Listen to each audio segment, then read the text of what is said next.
What I'm gonna do, well, it's months later. It's been a while since you did the first two. But anyway, for the third, I've got the two objects here. Небось, давай с нами So I делай. got Сюда. this. So I got this object and this object.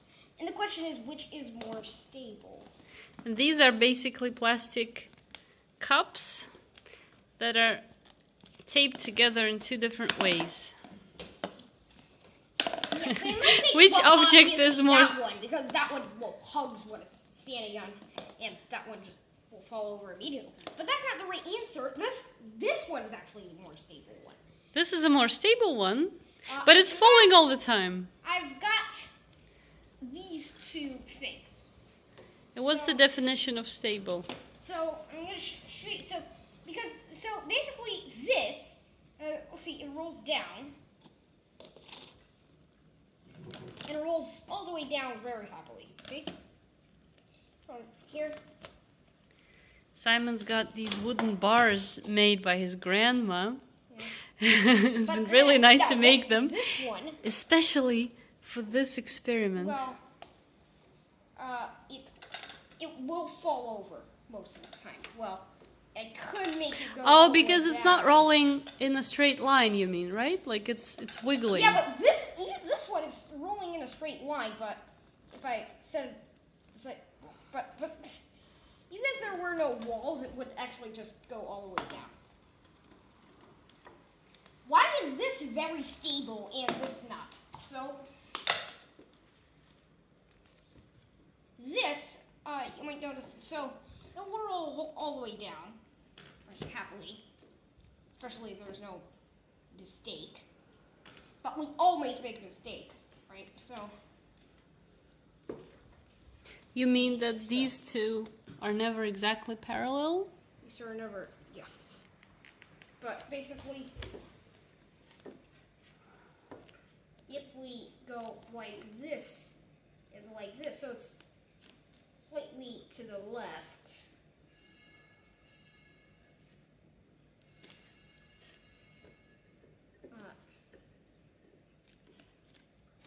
So it's slightly to the left. Then there is a smaller on this side. No, not a smaller on that side. It's larger on that side than on that side. And you know what it's going to do? It's going to go rightward, so. It's gonna go to the right. It's going to go to the right. Because the small one is on here. It might not be completely obvious, but it turns out, yeah. If you go like this and yeah, it rolls all the way down. See?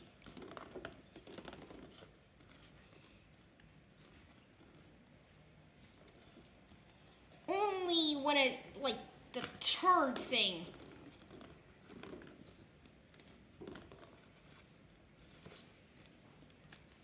Or perhaps not even, perhaps even going to turn, but no. But this one is really a disaster wheel. See? It just falls over immediately. I could make it go all the way down here, but, you know, that's because those are very short, but. And this is the way a train wheel works, you told me. Yeah, because if we go like this, if it's gone to the left, then the smaller wheel is actually here. So it's going to go even further to the left. It's going to go. But wait a second. But if even you're further to the left. if so you're rolling this, so any initial error just grows. Any initial error gets magnified. So. But if you're rolling that one that you're calling a disaster on an even surface like a table, then it's rolling much better. Then it's rolling much better, but the thing, yeah. And the train is usually just going straight. It's not rolling up and down all the time. Well, yeah, but it can,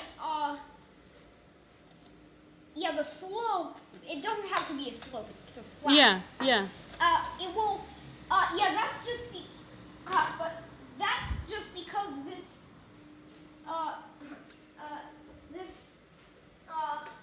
flat surface is really wide. It's wider than the object. If it's not as wide as the object, then it would fall over. So, whereas this one is very good.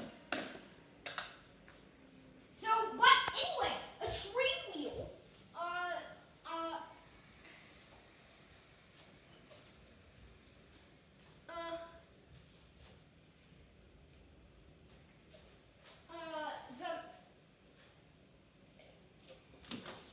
a train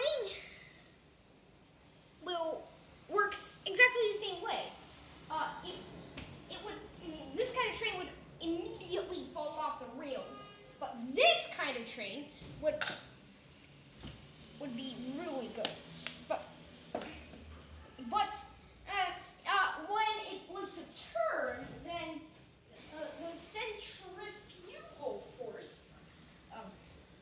Watch a Vsauce video if you want to learn more about The centrifugal force. and centripetal forces.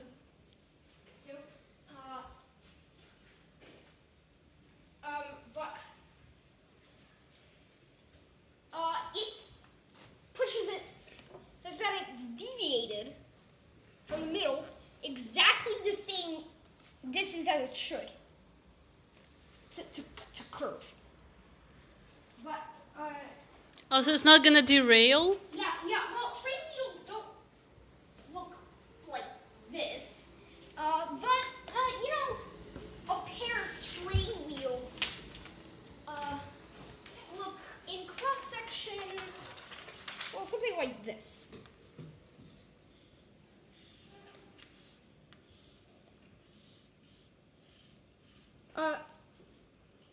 In cross section, a pair of train wheels will look something like this. So it's similar. Yeah, it's similar. But Just put your shape next to it. What's in the middle doesn't even matter because, well, it doesn't matter. What is this shape? I don't know what this shape is called. It looks like This cone that's truncated. Yeah, it's truncated cone. So it's truncated So cone. these are two truncated cones. Yeah, it's basically. truncated cone. And what's in the middle doesn't matter. What's in the middle doesn't matter, it'll still behave the same. Whereas in here, in the other case, where the smaller bit is in the middle, this would immediately fall off the rails. Even something like this would immediately fall off the rails, which means there's no, because it's not getting magnified, but it's also not, so it doesn't hurt, but also doesn't help because, well, it doesn't correct itself. Unlike this one, which where any error gets magnified, or this one which corrects itself.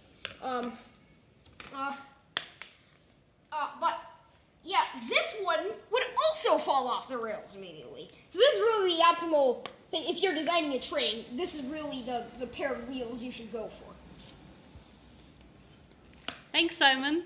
This video was inspired by your big friend Tadashi, right? Yeah. On number file. And the last videos in my series of little experiments that I'm trying from Tadashi's Toys.